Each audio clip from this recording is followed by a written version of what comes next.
കിഴക്കൻ ജില്ലകളിൽ മഴ ശക്തമായതിനെ തുടർന്ന് വെള്ളപ്പൊക്ക മുന്നൊരുക്കം ശക്തമാക്കി ആലപ്പുഴ ജില്ലാ ഭരണകൂടം. തോട്ടപ്പള്ളി ഷട്ടറുകൾ തുറന്നു. മുന്നൊരുക്കങ്ങൾ ജില്ലാ കളക്ടർ ഷാജി വി നായർ വിലയിരുത്തി. മഴയും കിഴക്കൻ വെള്ളത്തിന്റെ വരവും ശക്തമായതോടെ ജില്ലയിലെ വെള്ളപ്പൊക്ക മുന്നൊരുക്ക പ്രവർത്തനങ്ങൾ വിലയിരുത്തി ജില്ലാ ഭരണകൂടം.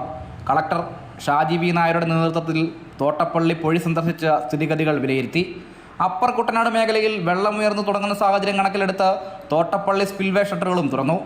40 ഷട്ടറുകളിൽ 39 എണ്ണം പ്രവർത്തനക്ഷമമാണ് എന്നും കുട്ടനാട്ടിൽ നിലവിൽ ആശങ്കപ്പെടേണ്ട സാഹചര്യമില്ല എന്നും കളക്ടർ ഷാജി വി നായർ പറഞ്ഞു. നമ്മൾ മുന്നൊരുക്കങ്ങൾ കൃത്യമായിട്ട് ചെയ്യുന്നുണ്ട്. ഇന്ന് രാവിലെ തന്നെ മീറ്റിംഗ് വിളിച്ചിരുന്നു. ബന്ധപ്പെട്ട LLSCD, അതുപോലെ ആരോഗ്യവകുപ്പ്, പോലീസ്, എല്ലാവരുടെയും കൂടെ മീറ്റിംഗ് വിളിച്ചിരുന്നു. അവിടുത്തെ ബന്ധപ്പെട്ട എല്ലാവരും നാളെ നമ്മൾ വർക്കിംഗ് ആക്കാൻ തീരുമാനിച്ചു. കാരണം ഈ വെള്ളം വരുന്ന സമയത്തുള്ള മുന്നൊരുക്കങ്ങൾക്ക് റവന്യൂ വകുപ്പിൻ്റെയും LSCDയുടെയും ഉൾപ്പെടെയുള്ള പോലീസ് ഉൾപ്പെടെയുള്ളവരുടെ മേൽനോട്ടം ആവശ്യമുണ്ട്. അപ്പോൾ അതുകൊണ്ട് കുട്ടനാട്ടിലെയും അതുപോലെ ചെങ്ങന്നൂർ ഉൾപ്പെടെയുള്ള എല്ലാ താലൂക്കിലെയും നമ്മുടെ ക്യാമ്പുകൾ നമ്മൾ ഇന്ന് തന്നെ സജ്ജമാക്കിയിട്ടുണ്ട്. അപ്പോൾ അവിടേക്കുള്ള ഡ്യൂട്ടി ഉദ്യോഗസ്ഥന്മാരെ നിയോഗിച്ചു കഴിഞ്ഞു.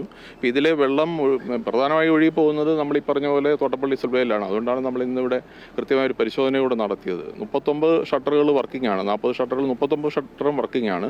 അതിലിപ്പം ഏതാണ്ട് 30ഓളം ഷട്ടറുകൾ ഓപ്പൺ ചെയ്തു. 34 ഷട്ടറുകൾ ഓപ്പൺ ചെയ്ത് കഴിഞ്ഞു. കുട്ടനാട്ടിൽ വെള്ളമുയർന്നാലും തോട്ടപ്പള്ളിയിലെ ഷട്ടർ തുറക്കുന്നതോടെ വെള്ളം കടലിലേക്ക് ഒഴുകും.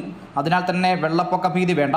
നിലവിൽ അന്ധകാരനഴിയിലെ 4 ഷട്ടറുകളും മുന്നൊരുക്കങ്ങളുടെ ഭാഗമായി തുറന്നിട്ടുണ്ട്.